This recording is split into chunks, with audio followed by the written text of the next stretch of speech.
राधे राधे दोस्तों, कैसे हो आप सब लोग। आई होप के अच्छे होंगे। मैं भी एकदम बढ़िया हूँ। तो अभी हो रहा है शाम का टाइम और मैं जा रही हूँ अपनी भैंसों को लेने के लिए। और ये देखो आ भी गए थे लोगों की बकरियाँ। फिर मैं इन ताई को पूछती हूँ कि हमारी भैंसें भी हैं, तो उन्होंने बोला कि हाँ अभी ऊपर है, जाके देख लेना।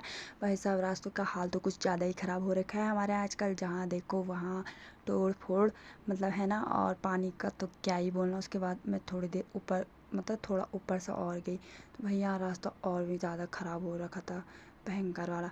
उसके बाद मेरे को कहीं अपनी भैंसें ही नहीं दिख रही थी। मेरा दिमाग ख़राब हो गया। फाइनली मेरे को अपनी भैंसें दिखी जो कि रोड के रास्ते से आ रहे थे। और मैं अपनी मम्मी को कॉल भी नहीं कर सकती क्योंकि मेरी मम्मी फ़ोन लेके नहीं गई थी। ये रही हमारी भैंसें जो कि रोड के रास्ते से आ रही थी। उसके बाद मैं भी सीधा नीचे को चली गई थी। उसके बाद ये देखो आ गए थे, ये मेरे चाचा और के गाय हैं और हमारी भैंसें इनके पीछे थी। ये मेरे भाई, और ये बोल रहा था मेरी वीडियो को like comment share and subscribe करना। और इसके बाद हमने पिया पानी। मिलता है अगले वीडियो में। राधे राधे।